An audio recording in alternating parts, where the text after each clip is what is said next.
사랑하는 성도 여러분, 오늘 이 자리에 함께하신 모든 분들께 하나님의 크신 은혜와 평강이 넘치시기를 기도합니다. 오늘 나누는 이 말씀이 여러분의 삶에 깊은 울림을 준다면 좋아요와 구독으로 응답해 주십시오. 이 은혜의 말씀을 주변에 나누는 것은 어두운 세상에 빛을 전하는 귀한 사역의 동참입니다. 여러분의 나눔을 통해 더 많은 영혼이 하나님의 사랑을 만나게 될 것입니다. 우리 인생에는 마치 등 뒤로 낭떠러지를 마주한 것 같은 절체절명의 순간들이 찾아옵니다. 목소리가 쉴 때까지 기도하고 더 이상 흘릴 눈물조차 없을 때까지 울부짖어도 아무것도 변하지 않는 것 같은 순간 말입니다. 저는 그 고통을 압니다. 제가 바로 그 고통 속에서 살아왔기 때문입니다. 의사들이 모든 희망을 포기한 병실에 서서 제가 할 수 있는 것이라고는 오직 기도뿐인 순간들을 수없이 겪었습니다. 가정이 산산조각나고 절망이 공기처럼 무겁게 내려앉은 가정들을 방문했습니다. 마치 전쟁 직후 폐허 속에서 희망을 찾던 우리네 모습처럼 그들이 기댈 곳은 오직 주님의 이름뿐이었습니다. 바로 그런 절망의 순간들 속에서 저는 아주 중요한 진리를 깨달았습니다. 권세 없는 기도는 마치 이가 빠진 열쇠와 같다는 것을 말입니다. 열쇠 구멍에는 맞지만 결코 문을 열 수는 없습니다. 수많은 믿는 자들이 하나님께 말을 하지만 하나님께서 그들에게 주신 권세를 가지고 말하지는 않습니다. 마치 마음이 내키지 않는 아버지를 억지로 설득하려는 것처럼 하나님께 나아갑니다. 하지만 사랑하는 성도 여러분, 우리 아버지는 결코 마음이 내키지 않는 분이 아니십니다. 그분은 자신의 이름을 지닌 아들딸들이 일어나 권세 있게 기도하기를 간절히 기다리고 계십니다. 예수님께서 요한복음 14장 13절과 14절에서 이렇게 말씀하셨습니다. 너희가 내 이름으로 무엇을 구하든지 내가 행하리니 이는 아버지로 하여금 아들로 말미암아 영광을 받으시게 하려 함이라. 내 이름으로 무엇이든지 내게 구하면 내가 행하리라. 이 말씀은 기도를 정중하게 끝맺으라는 형식을 가르쳐 주신 것이 아닙니다. 이것은 우리가 이 땅에서 하늘을 대신하여 행동할 수 있는 법적인 권세를 부여하신 것입니다. 제 사역 초기에 있었던 일입니다. 악한 영에게 끔찍하게 시달리는 한 젊은 자매가 제게 왔습니다. 가족들이 그녀를 억지로 붙들고 있어야 할 정도였습니다. 저는 몇 시간이고 애원하고 논쟁하고 심지어 소리치며 기도했습니다. 하지만 아무 일도 일어나지 않았습니다. 완전히 지쳐버린 저는 옆으로 물러나 주님께 부르짖었습니다. 주님, 어찌하여 이 악한 영이 떠나가지 않습니까?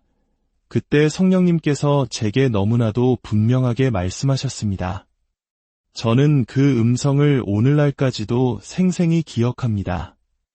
아들아, 너는 마치 혼자 싸우는 것처럼 싸우고 있구나. 내 아들의 권세 안에 서라. 그러면 원수가 달아날 것이다. 저는 다시 그 방으로 돌아갔습니다. 하지만 이번에 저의 말은 절박하지 않았습니다. 확신에 차 있었습니다. 저는 선포했습니다. 예수 그리스도의 이름으로 명하노니 지금 당장 그녀에게서 떠나갈지어다. 그 순간 자매의 얼굴이 변하고 몸부림치던 몸이 잠잠해지며 방 안에 하늘의 평화가 가득 찼습니다. 그것은 저의 능력이 아니었습니다. 제 목소리가 커서도 아니었습니다. 기도를 통해 풀어놓은 예수님의 권세였습니다. 그날 저는 깨달았습니다. 기도의 권세는 당신이 얼마나 열심히 노력하는가에 달린 것이 아닙니다. 당신이 얼마나 온전히 그리스도 안에 서 있는가에 달려 있습니다. 지금 이 말씀을 듣고 있는 여러분 중 어떤 분들은 기도가 마지막 남은 희망이라고 생각하며 살아오셨을지 모릅니다. 하지만 진실은 권세 있는 기도가 여러분의 가장 강력한 무기라는 것입니다. 오늘 저는 이론이 아니라 하나님의 말씀과 실제로 승리한 전투의 경험들을 통해 하늘이 응답하고 기적이 여러분의 간증이 되는 기도 방법을 보여드리고자 합니다. 이것은 기도를 더 아름답게 하는 법에 대한 것이 아닙니다. 하나님의 마음에 너무나도 온전히 일치하여 당신이 입을 열 때 영적인 기류가 바뀌게 되는 기도에 관한 것입니다. 권세 있는 기도를 드리기 전에 당신은 그 권세가 어디로부터 오는지 반드시 알아야 합니다. 권세는 노력이나 감정 혹은 반복을 통해 만들어내는 것이 아닙니다. 교회를 오래 다닌 것에 대한 보상도 아니며 목회자나 지도자에게만 주어지는 것도 아닙니다. 기도의 권세는 당신이 거듭나는 순간 상속받는 지위입니다.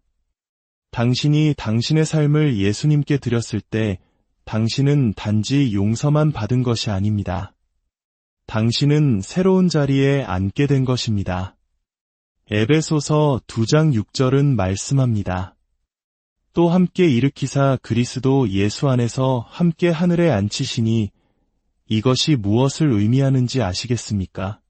당신이 기도할 때 당신은 땅에서 하늘을 향해 소리치는 것이 아닙니다. 당신은 이미 하늘 보좌에 그리스도와 함께 앉은 그 자리에서 기도하고 있는 것입니다. 당신은 문제 아래가 아니라 문제 위에서 말하고 있는 것입니다. 이것이 바로 골로새서 3장 1절에서 위의 것을 찾으라 거기는 그리스도께서 하나님 우편에 앉아 계시느니라 라고 명령하는 이유입니다.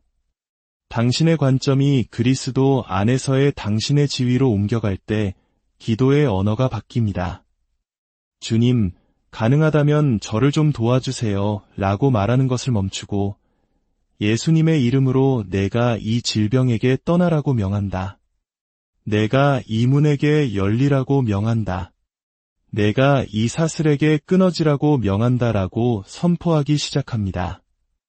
왜냐하면 그분의 말씀이 이미 그렇게 선포하셨기 때문입니다. 어느 날 밤 기도원에서 아프리카의 한 선교사님을 위해 중보 기도하던 때가 기억납니다. 그의 사역은 극심한 핍박을 받고 있었고 건강은 악화되고 있었습니다. 처음 제 기도는 감정으로 가득 차 있었습니다. 주님, 제발 그를 도와주세요. 그를 고쳐주세요. 하지만 그때 성령께서 저를 멈추시고 말씀하셨습니다. 내가 이미 약속한 것을 두고 나에게 애원하지 마라. 서서 선포하라. 저는 시편 91편을 펴고 선포하기 시작했습니다. 어떤 재앙도 너에게 닥치지 못할 것이며 어떤 불행도 너의 장막에 가까이 오지 못할 것이다. 그가 너를 위하여 그의 천사들을 명령하사 내 모든 길에서 너를 지키게 하심이라. 저는 천사들을 보내달라고 요청하지 않았습니다. 하나님의 천사들이 이미 파송되었다고 선포했습니다. 보호해달라고 간청하지 않았습니다. 하나님께서 이미 보장하신 보호를 집행했습니다. 2주 후 편지 한 통이 도착했습니다. 그 선교사님은 완전히 회복되었으며 제가 기도하던 바로 그날 밤 몸에 갑작스러운 힘이 느껴지고 말로 다 할 수 없는 평안을 느꼈다고 간증했습니다. 이것이 바로 하나님께 행동해달라고 간청하는 기도와 그분의 약속을 아는 자의 권세로 기도하는 것의 차이입니다. 예수님께서 죄와 사망을 이기셨을 때 그분은 단지 당신의 죄 사함만을 확보하신 것이 아닙니다. 그분은 이 땅에서 하늘의 뜻을 이룰 수 있는 그분의 권세를 당신에게 주셨습니다. 누가복음 10장 19절은 말합니다. 내가 너희에게 뱀과 정갈을 밟으며 원수의 모든 능력을 제어할 권능을 주었으니 너희를 해칠 자가 결코 없으리라. 이것이 바로 원수의 가장 큰 전략이 항상 직접적인 공격이 아닌 이유입니다. 원수의 전략은 당신이 그리스도 안에서 누구인지를 잊게 만드는 것입니다. 당신이 당신의 지위를 의심하면 당신의 권세를 의심하게 될 것이고 당신의 권세를 의심하면 승리자가 아닌 희생자처럼 기도하게 될 것이기 때문입니다. 이제부터 당신은 그리스도와 함께 하늘 보좌에 앉은 자로서 기도에 임해야 합니다. 당신이 입을 열 때 당신은 하늘의 문을 두드리는 거지가 아닙니다. 당신은 아버지의 뜻을 집행하는 아들이요 딸입니다. 기도의 권세는 하늘이 당신의 뜻에 동의하게 만드는 것이 아닙니다. 당신이 하늘의 뜻에 동의하는 것입니다. 하나님께서 우리에게 주신 권세는 개인적인 욕망을 위한 백지수표가 아닙니다. 그것은 이 땅에서 그분의 뜻을 집행하는 능력입니다. 예수님께서는 우리에게 그 본을 보여주셨습니다. 누가복음 11장 2절에서 너희는 기도할 때에 이렇게 하라 아버지여 이름이 거룩히 여김을 받으시오며 나라가 임하시오며 뜻이 하늘에서 이룬 것 같이 땅에서도 이루어지이라 라고 하셨습니다. 어떤 개인적인 간구보다 앞서 예수님은 하나님의 뜻과의 일치로 시작하십니다. 당신의 뜻이 이루어지이다. 이것이 권세 있는 기도의 기초입니다.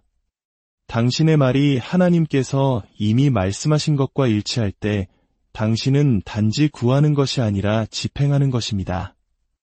법정의 판사가 판결을 선언할 때 그는 자신의 개인적인 의견을 말하는 것이 아닙니다. 그는 이미 존재하는 법을 적용하는 것입니다. 마찬가지로 당신이 하나님의 뜻에 따라 기도할 때 당신은 이미 하늘에 세워진 하나님 나라의 법을 이 땅에 적용하는 것입니다. 이것을 깨닫기까지 저는 고통스러운 과정을 거쳐야 했습니다. 저희 교회의 말기 암 진단을 받은 한 성도님이 계셨습니다. 그의 가족이 절박하게 저를 찾아왔습니다. 저는 밤낮으로 금식하며 그를 치유해달라고 하나님께 간구했습니다. 그러나 어느 날 아침 기도원 숲속을 걷고 있을 때 성령께서 제게 말씀하셨습니다. 아들아, 너는 치유를 구하고 있지만 내 말 위에 서 있지는 않구나. 너는 너의 연민으로 기도하고 있지 나의 언약으로 기도하고 있지 않다. 저는 성경을 펴서 출애굽기 15장 26절을 읽었습니다. 나는 너희를 치료하는 여호와임이라. 그리고 이사야 신세장 5절을 읽었습니다. 그가 채찍에 맞음으로 우리는 나음을 받았도다. 그 순간 저는 구하는 것을 멈추고 선포하기 시작했습니다. 저는 그의 침상 곁에 서서 말했습니다. 예수님의 이름으로 그분의 말씀에 따라 당신은 치유받았습니다. 일주일 안에 그의 상태는 호전되기 시작했습니다. 의사들은 설명할 수 없었지만 우리는 하늘의 뜻이 땅에서 집행되었다는 것을 알았습니다. 사랑하는 성도 여러분, 너무나도 많은 그리스도인들이 계시가 아닌 감정으로 기도합니다. 그들은 하나님의 약속에서 비롯된 말이 아닌 자신의 고통에서 비롯된 울부짖음을 토해냅니다. 물론 하나님은 긍휼이 많으신 분이지만 그분은 자신의 말씀에 따라 행동하십니다. 요한일서 5장 14절과 15절은 말합니다. 그를 향하여 우리가 가진 바 담대함이 이것이니 그의 뜻대로 무엇을 구하면 들으심이라. 우리가 무엇이든지 구하는 바를 들으시는 주를 안즉 우리가 그에게서 구한 그것을 얻은 주를 또한 아느니라. 이 연결고리를 보십시오. 그분의 뜻을 아는 것이 기도에 확신을 주고 그분의 뜻대로 기도하는 것이 구한 것을 받는다는 확신을 줍니다. 당신이 그분의 뜻을 모를 때 당신의 기도는 항상 불확실성을 지니게 됩니다. 하지만 당신이 그분의 뜻을 알 때 당신의 기도는 권세를 지니게 됩니다. 이것이 제가 모든 성도들에게 기도할 때 성경을 펼쳐두라고 말하는 이유입니다. 빈손으로 기도에 들어가지 마십시오. 하나님의 약속으로 무장하고 들어가십시오. 그러나 당신이 올바른 지위를 가지고 있고 하나님의 약속을 알고 있다 할지라도 당신의 삶에 영적인 막힘이 있다면 당신의 권세는 칼집에 꽂힌 칼과 같을 것입니다. 원수는 그것을 두려워하지 않을 것입니다. 시편 66편 18절은 말합니다. 내가 나의 마음에 죄악을 품었더라면 주께서 듣지 아니하시리라. 첫째, 고백하지 않은 죄의 막힘입니다. 많은 성도들이 쓴 뿌리, 부정직함, 혹은 숨겨진 타협을 붙들고 있으면서 돌파를 위해 기도합니다. 거룩함은 하늘의 능력이 당신을 통해 흐르는 통로를 깨끗하게 합니다. 둘째, 용서하지 않는 마음의 막힘입니다.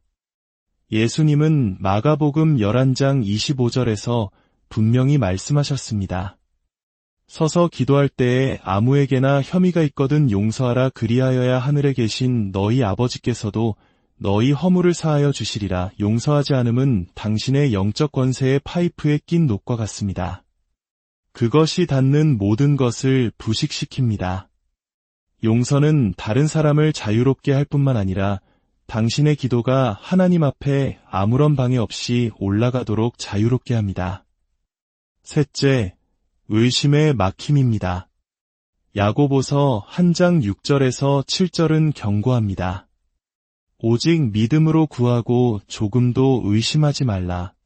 이런 사람은 무엇이든지 주께 얻기를 생각하지 말라. 의심은 권세의 조용한 도둑입니다. 하나님께서 응답하지 않으시면 어떡하지? 라고 속삭입니다. 의심에 대한 유일한 치료법은 말씀에서 태어난 믿음입니다. 로마서 10장 17절은 믿음은 들음에서 나며 들음은 그리스도의 말씀으로 말미암았느니라 라고 말합니다. 사랑하는 여러분, 권세 있는 기도는 단지 담대하게 말하는 것에 그치지 않습니다. 깨끗하게 사는 것에 관한 것입니다.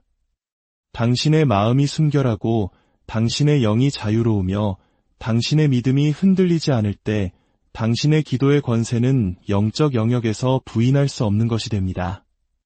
또한 모호한 기도는 모호한 응답을 받습니다. 구체적인 기도는 구체적인 응답을 받습니다. 기도의 권세는 일반적이지 않고 목표가 분명합니다. 제가 서울의 여의도 순복음교회를 건축할 때를 기억합니다. 저는 그저 주님, 교회가 성장하게 해주세요라고 막연하게 기도하지 않았습니다. 저는 구체적으로 기도했습니다. 하나님, 10,000명이 들어갈 수 있는 본당을 주십시오. 발코니가 있고 예배를 위한 최고의 음향시설을 갖추고 수많은 성도들이 주차할 수 있는 공간을 마련해 주십시오. 그리고 이 모든 것을 언제까지 이루어 주십시오. 주님은 응답하셨습니다. 제 목록이 길어서가 아니라 저의 요청이 명확하고 추수에 대한 그분의 비전과 조화를 이루었기 때문입니다. 하늘은 믿음에 응답하며 믿음은 당신이 하나님께 무엇을 믿는지 구체적으로 말할 수 있을 때 가시화됩니다. 권세 있는 기도는 당신이 일반적인 말 뒤에 숨는 것을 멈추고 당신이 구하는 돌파구의 이름을 부르기 시작할 것을 요구합니다. 권세는 어둠 속으로 외치는 한 번의 함성이 아닙니다. 응답이 올 때까지 침묵하기를 거부하는 끈질긴 목소리입니다. 누가복음 18장에서 예수님은 끈질긴 과부의 비유를 말씀하셨습니다. 그녀는 불의한 재판관에게 계속 찾아가 자신의 원한을 풀어달라고 간청했습니다. 재판관은 그녀의 끈질김 때문에 그녀의 요청을 들어주었습니다. 권세 있게 기도하는 믿음은 포기하지 않는 믿음입니다. 기도의 끈기는 하나님을 설득하려는 노력이 아닙니다. 그것은 약속이 성취될 때까지 그 약속을 지키는 파수꾼의 자세입니다. 원수의 계략은 응답이 도착하기 전에 당신을 지치게 만드는 것입니다. 그러나 권세 있는 기도는 결단입니다. 축복이 올 때까지 저는 결코 포기하지 않겠습니다. 기도의 권세는 단지 구하는 것이 아니라 선포하는 것입니다. 간청일 뿐만 아니라 선언입니다. 기도 중에 요청에서 명령으로 전환되는 순간이 옵니다. 당신의 영이 하늘이 이미 움직였다는 것을 알 때 당신은 더 이상 허락을 구하는 사람처럼 말하지 않습니다. 당신은 판결을 집행하는 사람처럼 말합니다. 이것이 욥기 22장 28절이 내가 무엇을 결정하면 이루어질 것이요 내 길에 빛이 비치리라 라고 말하는 의미입니다. 예언적 선포는 희망사항이 아닙니다. 그것은 이미 그분의 말씀에 계시된 하나님의 뜻과 당신의 입이 일치하는 것입니다. 당신이 하나님의 약속을 소리내어 선포할 때 당신은 당신의 마음에게만 알리는 것이 아닙니다. 당신은 영적 영역을 활성화시키는 것입니다. 마가복음 11장 24절에서 예수님은 말씀하십니다. 무엇이든지 기도하고 구하는 것은 받은 줄로 믿으라 그리하면 너희에게 그대로 되리라. 받은 줄로 라는 시제를 주목하십시오. 이미 이루어진 것처럼 그분께 감사하는 것입니다. 나타나기 전의 감사는 권세 안에서 걷는 자들의 언어입니다. 빌립보서 4장 6절은 말합니다. 아무것도 염려하지 말고 다만 모든 일에 기도와 간구로 너희 구할 것을 감사함으로 하나님께 아뢰라. 감사는 당신의 기도를 믿음으로 봉인합니다. 아버지, 저는 눈으로 보기 전에 당신을 찬양할 만큼 당신을 신뢰합니다. 라고 말하는 당신의 방식입니다. 마지막으로 기도의 권세는 당신이 아는 것뿐만 아니라 당신이 기도할 때 누가 당신을 이끄는지에 관한 것입니다. 로마서 8장 26절은 말합니다. 우리는 마땅히 기도할 바를 알지 못하나 오직 성령이 말할 수 없는 탄식으로 우리를 위하여 친히 간구하시느니라. 사랑하는 여러분, 당신의 생각으로 더 이상 할 말이 없을 때가 올 것입니다. 마음은 무겁지만 문장을 만들 수 없을 때 말입니다. 바로 이때가 가장 위대한 권세가 종종 풀려나는 순간입니다. 당신이 당신의 혀와 생각과 계획을 성령님께 내어드릴 때 말입니다. 성령 안에서 기도하는 것은 연약함의 표시가 아니라 가장 깊은 형태의 순종입니다. 이제 당신은 권세 있는 기도의 7기둥을 알게 되었습니다. 첫째, 그리스도 안에서 당신의 지위를 아십시오. 둘째, 하나님의 뜻과 일치시키십시오. 셋째, 영적인 막힘을 제거하십시오. 넷째, 구체적이고 정확하게 기도하십시오. 다섯째, 기적이 나타날 때까지 인내하십시오. 여섯째, 예언적으로 선포하고 미리 감사하십시오. 일곱째, 성령 안에서 기도하고 하나님께서 이끌게 하십시오. 만약 당신이 이 원리대로 산다면 당신의 기도 생활은 결코 이전과 같지 않을 것입니다. 당신을 위협했던 상황 속으로 걸어 들어가면서 두려움 대신 믿음이 솟아나는 것을 느낄 것입니다.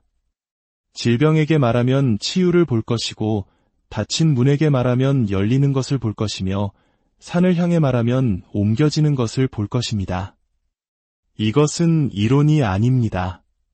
저는 이렇게 살아왔습니다. 그리고 예수 그리스도 안에서 당신이 가진 권세는 당신이 마주할 모든 전투에 충분하고도 남는다는 것을 말씀드릴 수 있습니다. 오늘 저는 여러분에게 명합니다. 기도실에 들어갈 때 더 이상 구걸하는 자가 아닌 아들딸로서 희생양이 아닌 승리자로서 나아가십시오. 당신의 자리에 굳건히 서서 하나님의 말씀을 선포하고 하늘의 뜻이 이 땅에서 이루어질 때까지 멈추지 마십시오. 당신이 권세 있게 기도할 때 기적은 드문 일이 아니라 기대되는 일이 될 것입니다. 여러분의 삶이 진정으로 기도할 줄 아는 자에게 어떤 일이 일어나는지를 보여주는 살아있는 간증이 되기를 예수님의 이름으로 축원합니다. 사랑하는 성도 여러분, 오늘 이 자리에 함께하신 모든 분들께 하나님의 크신 은혜와 평강이 넘치시기를 기도합니다. 오늘 나누는 이 말씀이 여러분의 삶에 깊은 울림을 준다면 좋아요와 구독으로 응답해 주십시오. 이 은혜의 말씀을 주변에 나누는 것은 어두운 세상에 빛을 전하는 귀한 사역에 동참입니다. 여러분의 나눔을 통해 더 많은 영혼이 하나님의 사랑을 만나게 될 것입니다. 우리 인생에는 마치 등 뒤로 낭떠러지를 마주한 것 같은 절체절명의 순간들이 찾아옵니다. 목소리가 쉴 때까지 기도하고 더 이상 흘릴 눈물조차 없을 때까지 울부짖어도 아무것도 변하지 않는 것 같은 순간 말입니다. 저는 그 고통을 압니다. 제가 바로 그 고통 속에서 살아왔기 때문입니다. 의사들이 모든 희망을 포기한 병실에 서서 제가 할 수 있는 것이라고는 오직 기도뿐인 순간들을 수없이 겪었습니다. 가정이 산산조각나고 절망이 공기처럼 무겁게 내려앉은 가정들을 방문했습니다. 마치 전쟁 직후 폐허 속에서 희망을 찾던 우리네 모습처럼 그들이 기댈 곳은 오직 주님의 이름뿐이었습니다. 바로 그런 절망의 순간들 속에서 저는 아주 중요한 진리를 깨달았습니다. 권세 없는 기도는 마치 이가 빠진 열쇠와 같다는 것을 말입니다. 열쇠 구멍에는 맞지만 결코 문을 열 수는 없습니다. 수많은 믿는 자들이 하나님께 말을 하지만 하나님께서 그들에게 주신 권세를 가지고 말하지는 않습니다. 마치 마음이 내키지 않는 아버지를 억지로 설득하려는 것처럼 하나님께 나아갑니다. 하지만 사랑하는 성도 여러분, 우리 아버지는 결코 마음이 내키지 않는 분이 아니십니다. 그분은 자신의 이름을 지닌 아들딸들이 일어나 권세 있게 기도하기를 간절히 기다리고 계십니다. 예수님께서 요한복음 14장 13절과 14절에서 이렇게 말씀하셨습니다. 너희가 내 이름으로 무엇을 구하든지 내가 행하리니 이는 아버지로 하여금 아들로 말미암아 영광을 받으시게 하려 함이라. 내 이름으로 무엇이든지 내게 구하면 내가 행하리라. 이 말씀은 기도를 정중하게 끝맺으라는 형식을 가르쳐 주신 것이 아닙니다. 이것은 우리가 이 땅에서 하늘을 대신하여 행동할 수 있는 법적인 권세를 부여하신 것입니다. 제 사역 초기에 있었던 일입니다. 악한 영에게 끔찍하게 시달리는 한 젊은 자매가 제게 왔습니다. 가족들이 그녀를 억지로 붙들고 있어야 할 정도였습니다. 저는 몇 시간이고 애원하고 논쟁하고 심지어 소리치며 기도했습니다. 하지만 아무 일도 일어나지 않았습니다. 완전히 지쳐버린 저는 옆으로 물러나 주님께 부르짖었습니다. 주님, 어찌하여 이 악한 영이 떠나가지 않습니까? 그때 성령님께서 제게 너무나도 분명하게 말씀하셨습니다. 저는 그 음성을 오늘날까지도 생생히 기억합니다. 아들아, 너는 마치 혼자 싸우는 것처럼 싸우고 있구나. 내 아들의 권세 안에 서라. 그러면 원수가 달아날 것이다. 저는 다시 그 방으로 돌아갔습니다. 하지만 이번에 저의 말은 절박하지 않았습니다. 확신에 차 있었습니다. 저는 선포했습니다. 예수 그리스도의 이름으로 명하노니 지금 당장 그녀에게서 떠나갈지어다. 그 순간 자매의 얼굴이 변하고 몸부림치던 몸이 잠잠해지며 방 안에 하늘의 평화가 가득 찼습니다. 그것은 저의 능력이 아니었습니다. 제 목소리가 커서도 아니었습니다. 기도를 통해 풀어놓은 예수님의 권세였습니다. 그날 저는 깨달았습니다. 기도의 권세는 당신이 얼마나 열심히 노력하는가에 달린 것이 아닙니다. 당신이 얼마나 온전히 그리스도 안에 서 있는가에 달려 있습니다.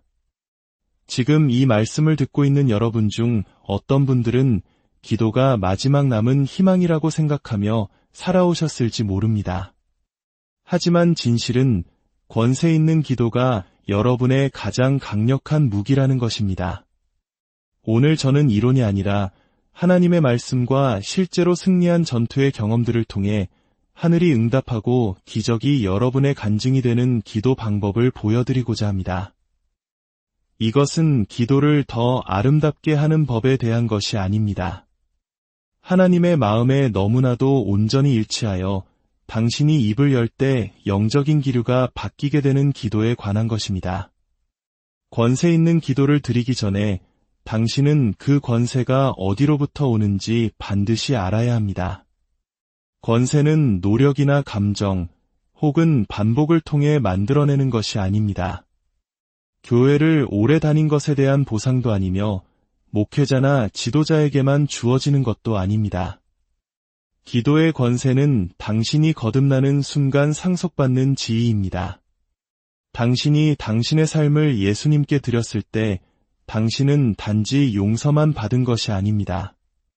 당신은 새로운 자리에 앉게 된 것입니다. 에베소서 2장 6절은 말씀합니다. 또 함께 일으키사 그리스도 예수 안에서 함께 하늘에 앉히시니 이것이 무엇을 의미하는지 아시겠습니까?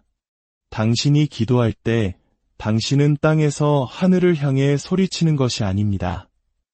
당신은 이미 하늘 보좌에 그리스도와 함께 앉은 그 자리에서 기도하고 있는 것입니다. 당신은 문제 아래가 아니라 문제 위에서 말하고 있는 것입니다. 이것이 바로 골로새서 3장 1절에서 위의 것을 찾으라 거기는 그리스도께서 하나님 우편에 앉아 계시느니라 라고 명령하는 이유입니다. 당신의 관점이 그리스도 안에서의 당신의 지위로 옮겨갈 때 기도의 언어가 바뀝니다. 주님, 가능하다면 저를 좀 도와주세요 라고 말하는 것을 멈추고 예수님의 이름으로 내가 이 질병에게 떠나라고 명한다. 내가 이 문에게 열리라고 명한다. 내가 이 사슬에게 끊어지라고 명한다라고 선포하기 시작합니다.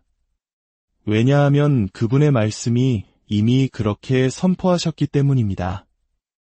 어느 날 밤 기도원에서 아프리카의 한 선교사님을 위해 중보 기도하던 때가 기억납니다. 그의 사역은 극심한 핍박을 받고 있었고 건강은 악화되고 있었습니다. 처음 제 기도는 감정으로 가득 차 있었습니다. 주님, 제발 그를 도와주세요. 그를 고쳐주세요. 하지만 그때 성령께서 저를 멈추시고 말씀하셨습니다. 내가 이미 약속한 것을 두고 나에게 애원하지 마라. 서서 선포하라. 저는 시편 91편을 펴고 선포하기 시작했습니다. 어떤 재앙도 너에게 닥치지 못할 것이며 어떤 불행도 너의 장막에 가까이 오지 못할 것이다. 그가 너를 위하여 그의 천사들을 명령하사 내 모든 길에서 너를 지키게 하심이라. 저는 천사들을 보내달라고 요청하지 않았습니다. 하나님의 천사들이 이미 파송되었다고 선포했습니다. 보호해달라고 간청하지 않았습니다. 하나님께서 이미 보장하신 보호를 집행했습니다. 2주 후 편지 한 통이 도착했습니다. 그 선교사님은 완전히 회복되었으며 제가 기도하던 바로 그날 밤 몸에 갑작스러운 힘이 느껴지고 말로 다 할 수 없는 평안을 느꼈다고 간증했습니다. 이것이 바로 하나님께 행동해달라고 간청하는 기도와 그분의 약속을 아는 자의 권세로 기도하는 것의 차이입니다. 예수님께서 죄와 사망을 이기셨을 때 그분은 단지 당신의 죄 사함만을 확보하신 것이 아닙니다. 그분은 이 땅에서 하늘의 뜻을 이룰 수 있는 그분의 권세를 당신에게 주셨습니다. 누가복음 10장 19절은 말합니다.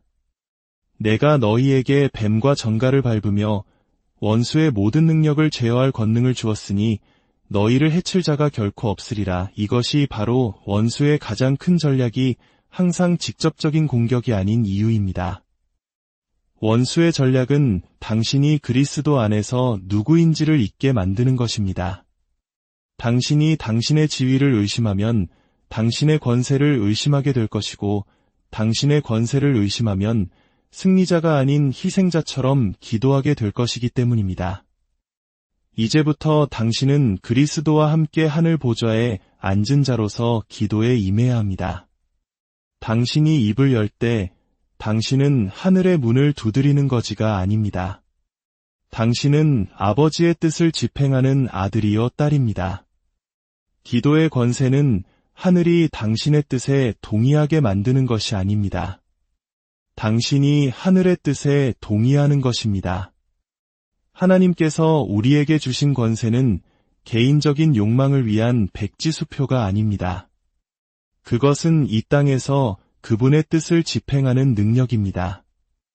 예수님께서는 우리에게 그 본을 보여주셨습니다.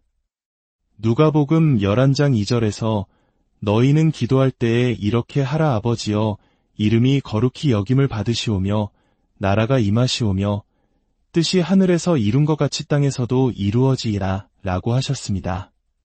어떤 개인적인 간구보다 앞서 예수님은 하나님의 뜻과의 일치로 시작하십니다.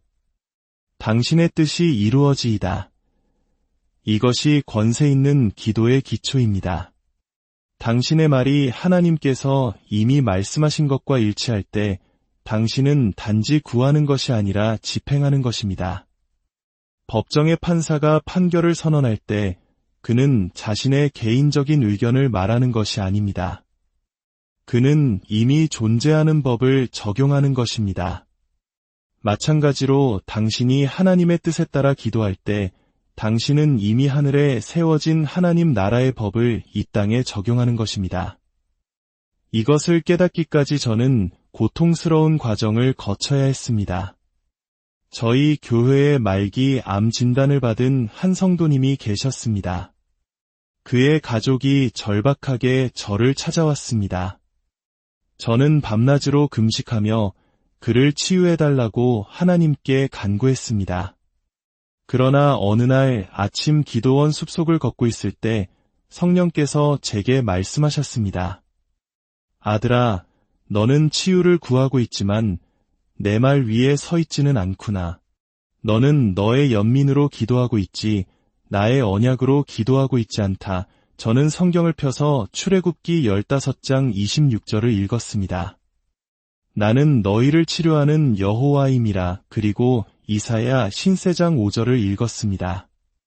그가 채찍에 맞음으로 우리는 나음을 받았도다. 그 순간 저는 구하는 것을 멈추고 선포하기 시작했습니다. 저는 그의 침상 곁에 서서 말했습니다. 예수님의 이름으로 그분의 말씀에 따라 당신은 치유받았습니다. 일주일 안에 그의 상태는 호전되기 시작했습니다. 의사들은 설명할 수 없었지만 우리는 하늘의 뜻이 땅에서 집행되었다는 것을 알았습니다. 사랑하는 성도 여러분, 너무나도 많은 그리스도인들이 계시가 아닌 감정으로 기도합니다. 그들은 하나님의 약속에서 비롯된 말이 아닌 자신의 고통에서 비롯된 울부짖음을 토해냅니다. 물론 하나님은 긍휼이 많으신 분이지만 그분은 자신의 말씀에 따라 행동하십니다. 요한일서 5장 14절과 15절은 말합니다. 그를 향하여 우리가 가진 바 담대함이 이것이니 그의 뜻대로 무엇을 구하면 들으심이라. 우리가 무엇이든지 구하는 바를 들으시는 주를 안즉 우리가 그에게서 구한 그것을 얻은 주를 또한 아느니라. 이 연결고리를 보십시오. 그분의 뜻을 아는 것이 기도에 확신을 주고 그분의 뜻대로 기도하는 것이 구한 것을 받는다는 확신을 줍니다. 당신이 그분의 뜻을 모를 때 당신의 기도는 항상 불확실성을 지니게 됩니다. 하지만 당신이 그분의 뜻을 알 때 당신의 기도는 권세를 지니게 됩니다. 이것이 제가 모든 성도들에게 기도할 때 성경을 펼쳐두라고 말하는 이유입니다. 빈손으로 기도에 들어가지 마십시오. 하나님의 약속으로 무장하고 들어가십시오. 그러나 당신이 올바른 지위를 가지고 있고 하나님의 약속을 알고 있다 할지라도 당신의 삶에 영적인 막힘이 있다면 당신의 권세는 칼집에 꽂힌 칼과 같을 것입니다. 원수는 그것을 두려워하지 않을 것입니다. 시편 66편 18절은 말합니다. 내가 나의 마음에 죄악을 품었더라면 주께서 듣지 아니하시리라. 첫째, 고백하지 않은 죄의 막힘입니다. 많은 성도들이 쓴 뿌리, 부정직함, 혹은 숨겨진 타협을 붙들고 있으면서 돌파를 위해 기도합니다. 거룩함은 하늘의 능력이 당신을 통해 흐르는 통로를 깨끗하게 합니다.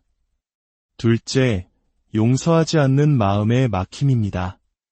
예수님은 마가복음 11장 25절에서 분명히 말씀하셨습니다. 서서 기도할 때에 아무에게나 혐의가 있거든 용서하라 그리하여야 하늘에 계신 너희 아버지께서도 너희 허물을 사하여 주시리라. 용서하지 않음은 당신의 영적 권세의 파이프에 낀 녹과 같습니다. 그것이 닿는 모든 것을 부식시킵니다.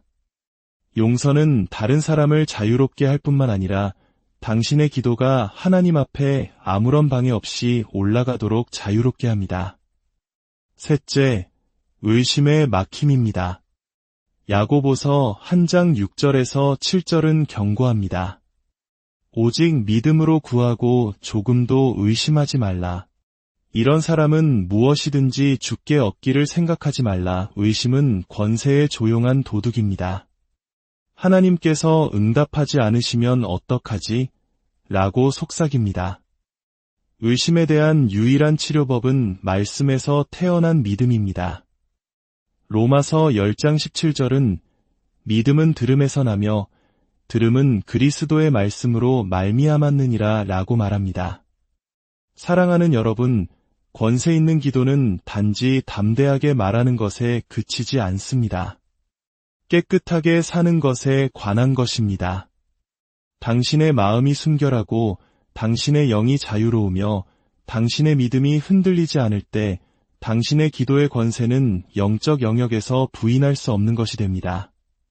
또한 모호한 기도는 모호한 응답을 받습니다. 구체적인 기도는 구체적인 응답을 받습니다. 기도의 권세는 일반적이지 않고 목표가 분명합니다. 제가 서울의 여의도 순복음교회를 건축할 때를 기억합니다. 저는 그저 주님, 교회가 성장하게 해주세요라고 막연하게 기도하지 않았습니다. 저는 구체적으로 기도했습니다. 하나님, 10,000명이 들어갈 수 있는 본당을 주십시오. 발코니가 있고 예배를 위한 최고의 음향시설을 갖추고 수많은 성도들이 주차할 수 있는 공간을 마련해 주십시오. 그리고 이 모든 것을 언제까지 이루어 주십시오. 주님은 응답하셨습니다. 제 목록이 길어서가 아니라 저의 요청이 명확하고 추수에 대한 그분의 비전과 조화를 이루었기 때문입니다. 하늘은 믿음에 응답하며 믿음은 당신이 하나님께 무엇을 믿는지 구체적으로 말할 수 있을 때 가시화됩니다. 권세 있는 기도는 당신이 일반적인 말 뒤에 숨는 것을 멈추고 당신이 구하는 돌파구의 이름을 부르기 시작할 것을 요구합니다. 권세는 어둠 속으로 외치는 한 번의 함성이 아닙니다. 응답이 올 때까지 침묵하기를 거부하는 끈질긴 목소리입니다. 누가복음 18장에서 예수님은 끈질긴 과부의 비유를 말씀하셨습니다. 그녀는 불의한 재판관에게 계속 찾아가 자신의 원한을 풀어달라고 간청했습니다. 재판관은 그녀의 끈질김 때문에 그녀의 요청을 들어주었습니다. 권세 있게 기도하는 믿음은 포기하지 않는 믿음입니다. 기도의 끈기는 하나님을 설득하려는 노력이 아닙니다. 그것은 약속이 성취될 때까지 그 약속을 지키는 파수꾼의 자세입니다. 원수의 계략은 응답이 도착하기 전에 당신을 지치게 만드는 것입니다. 그러나 권세 있는 기도는 결단입니다. 축복이 올 때까지 저는 결코 포기하지 않겠습니다. 기도의 권세는 단지 구하는 것이 아니라 선포하는 것입니다. 간청일 뿐만 아니라 선언입니다. 기도 중에 요청에서 명령으로 전환되는 순간이 옵니다. 당신의 영이 하늘이 이미 움직였다는 것을 알 때 당신은 더 이상 허락을 구하는 사람처럼 말하지 않습니다. 당신은 판결을 집행하는 사람처럼 말합니다. 이것이 욥기 22장 28절이 내가 무엇을 결정하면 이루어질 것이요 내 길에 빛이 비치리라 라고 말하는 의미입니다. 예언적 선포는 희망사항이 아닙니다. 그것은 이미 그분의 말씀에 계시된 하나님의 뜻과 당신의 입이 일치하는 것입니다. 당신이 하나님의 약속을 소리내어 선포할 때 당신은 당신의 마음에게만 알리는 것이 아닙니다. 당신은 영적 영역을 활성화시키는 것입니다. 마가복음 11장 24절에서 예수님은 말씀하십니다.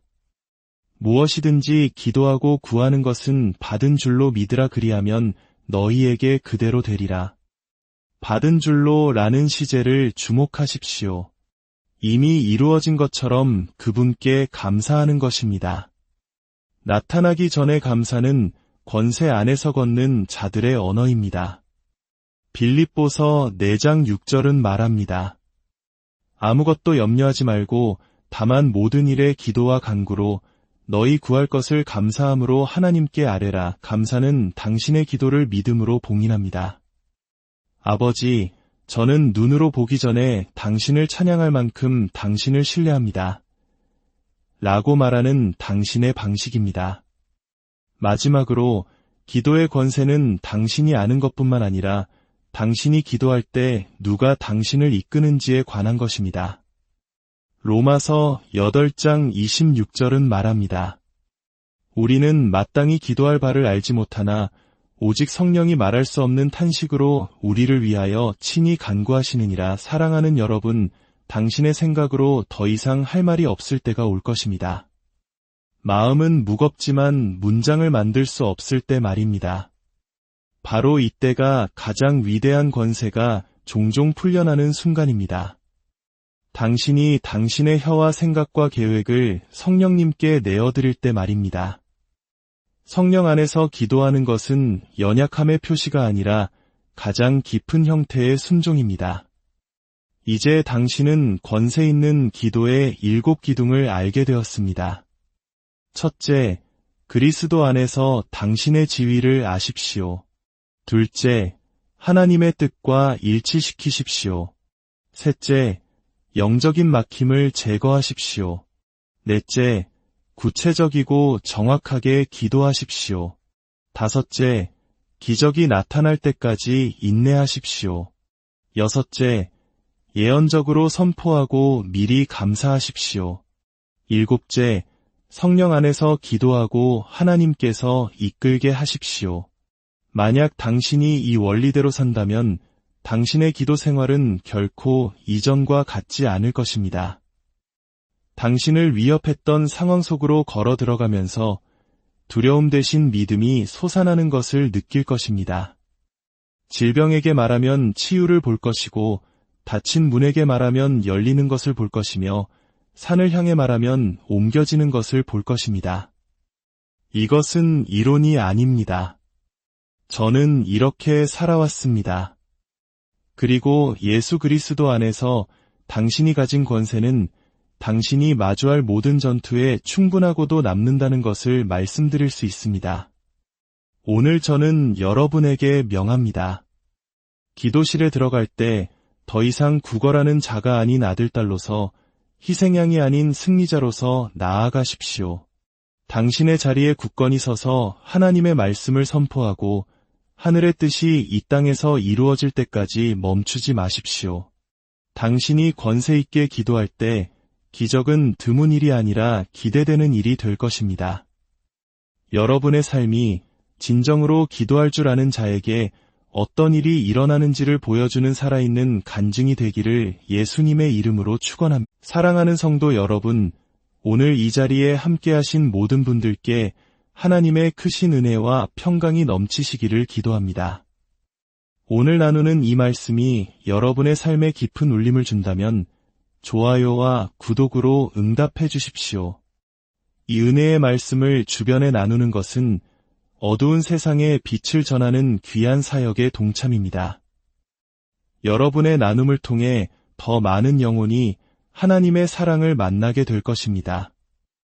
우리 인생에는 마치 뒤로 낭떠러지를 마주한 것 같은 절체절명의 순간들이 찾아옵니다. 목소리가 쉴 때까지 기도하고 더 이상 흘릴 눈물조차 없을 때까지 울부짖어도 아무것도 변하지 않는 것 같은 순간 말입니다. 저는 그 고통을 압니다. 제가 바로 그 고통 속에서 살아왔기 때문입니다. 의사들이 모든 희망을 포기한 병실에 서서 제가 할 수 있는 것이라고는 오직 기도뿐인 순간들을 수없이 겪었습니다. 가정이 산산조각 나고 절망이 공기처럼 무겁게 내려앉은 가정들을 방문했습니다. 마치 전쟁 직후 폐허 속에서 희망을 찾던 우리네 모습처럼 그들이 기댈 곳은 오직 주님의 이름뿐이었습니다. 바로 그런 절망의 순간들 속에서 저는 아주 중요한 진리를 깨달았습니다. 권세 없는 기도는 마치 이가 빠진 열쇠와 같다는 것을 말입니다. 열쇠 구멍에는 맞지만 결코 문을 열 수는 없습니다. 수많은 믿는 자들이 하나님께 말을 하지만 하나님께서 그들에게 주신 권세를 가지고 말하지는 않습니다. 마치 마음이 내키지 않는 아버지를 억지로 설득하려는 것처럼 하나님께 나아갑니다. 하지만 사랑하는 성도 여러분, 우리 아버지는 결코 마음이 내키지 않는 분이 아니십니다. 그분은 자신의 이름을 지닌 아들딸들이 일어나 권세 있게 기도하기를 간절히 기다리고 계십니다. 예수님께서 요한복음 14장 13절과 14절에서 이렇게 말씀하셨습니다. 너희가 내 이름으로 무엇을 구하든지 내가 행하리니 이는 아버지로 하여금 아들로 말미암아 영광을 받으시게 하려 함이라. 내 이름으로 무엇이든지 내게 구하면 내가 행하리라. 이 말씀은 기도를 정중하게 끝맺으라는 형식을 가르쳐 주신 것이 아닙니다. 이것은 우리가 이 땅에서 하늘을 대신하여 행동할 수 있는 법적인 권세를 부여하신 것입니다. 제 사역 초기에 있었던 일입니다. 악한 영에게 끔찍하게 시달리는 한 젊은 자매가 제게 왔습니다. 가족들이 그녀를 억지로 붙들고 있어야 할 정도였습니다. 저는 몇 시간이고 애원하고 논쟁하고 심지어 소리치며 기도했습니다. 하지만 아무 일도 일어나지 않았습니다. 완전히 지쳐버린 저는 옆으로 물러나 주님께 부르짖었습니다. 주님, 어찌하여 이 악한 영이 떠나가지 않습니까? 그때 성령님께서 제게 너무나도 분명하게 말씀하셨습니다. 저는 그 음성을 오늘날까지도 생생히 기억합니다. 아들아, 너는 마치 혼자 싸우는 것처럼 싸우고 있구나. 내 아들의 권세 안에 서라. 그러면 원수가 달아날 것이다. 저는 다시 그 방으로 돌아갔습니다. 하지만 이번에 저의 말은 절박하지 않았습니다. 확신에 차 있었습니다. 저는 선포했습니다. 예수 그리스도의 이름으로 명하노니 지금 당장 그녀에게서 떠나갈지어다. 그 순간 자매의 얼굴이 변하고 몸부림치던 몸이 잠잠해지며 방 안에 하늘의 평화가 가득 찼습니다. 그것은 저의 능력이 아니었습니다. 제 목소리가 커서도 아니었습니다. 기도를 통해 풀어놓은 예수님의 권세였습니다. 그날 저는 깨달았습니다. 기도의 권세는 당신이 얼마나 열심히 노력하는가에 달린 것이 아닙니다. 당신이 얼마나 온전히 그리스도 안에 서 있는가에 달려 있습니다. 지금 이 말씀을 듣고 있는 여러분 중 어떤 분들은 기도가 마지막 남은 희망이라고 생각하며 살아오셨을지 모릅니다.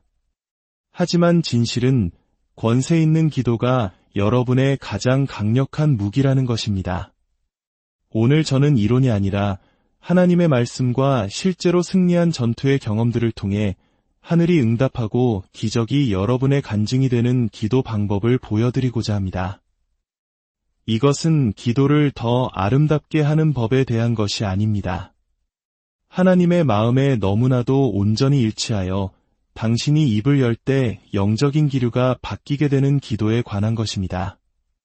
권세 있는 기도를 드리기 전에 당신은 그 권세가 어디로부터 오는지 반드시 알아야 합니다. 권세는 노력이나 감정 혹은 반복을 통해 만들어내는 것이 아닙니다. 교회를 오래 다닌 것에 대한 보상도 아니며 목회자나 지도자에게만 주어지는 것도 아닙니다. 기도의 권세는 당신이 거듭나는 순간 상속받는 지위입니다. 당신이 당신의 삶을 예수님께 드렸을 때 당신은 단지 용서만 받은 것이 아닙니다. 당신은 새로운 자리에 앉게 된 것입니다. 에베소서 2장 6절은 말씀합니다. 또 함께 일으키사 그리스도 예수 안에서 함께 하늘에 앉히시니 이것이 무엇을 의미하는지 아시겠습니까? 당신이 기도할 때 당신은 땅에서 하늘을 향해 소리치는 것이 아닙니다. 당신은 이미 하늘 보좌에 그리스도와 함께 앉은 그 자리에서 기도하고 있는 것입니다. 당신은 문제 아래가 아니라 문제 위에서 말하고 있는 것입니다. 이것이 바로 골로새서 3장 1절에서 위의 것을 찾으라 거기는 그리스도께서 하나님 우편에 앉아 계시느니라 라고 명령하는 이유입니다. 당신의 관점이 그리스도 안에서의 당신의 지위로 옮겨갈 때 기도의 언어가 바뀝니다. 주님, 가능하다면 저를 좀 도와주세요 라고 말하는 것을 멈추고 예수님의 이름으로 내가 이 질병에게 떠나라고 명한다. 내가 이 문에게 열리라고 명한다. 내가 이 사슬에게 끊어지라고 명한다라고 선포하기 시작합니다. 왜냐하면 그분의 말씀이 이미 그렇게 선포하셨기 때문입니다. 어느 날 밤 기도원에서 아프리카의 한 선교사님을 위해 중보 기도하던 때가 기억납니다.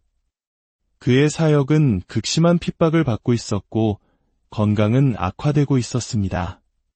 처음 제 기도는 감정으로 가득 차 있었습니다. 주님, 제발 그를 도와주세요. 그를 고쳐주세요. 하지만 그때 성령께서 저를 멈추시고 말씀하셨습니다. 내가 이미 약속한 것을 두고 나에게 애원하지 마라. 서서 선포하라. 저는 시편 91편을 펴고 선포하기 시작했습니다. 어떤 재앙도 너에게 닥치지 못할 것이며 어떤 불행도 너의 장막에 가까이 오지 못할 것이다. 그가 너를 위하여 그의 천사들을 명령하사 내 모든 길에서 너를 지키게 하심이라. 저는 천사들을 보내달라고 요청하지 않았습니다. 하나님의 천사들이 이미 파송되었다고 선포했습니다. 보호해달라고 간청하지 않았습니다.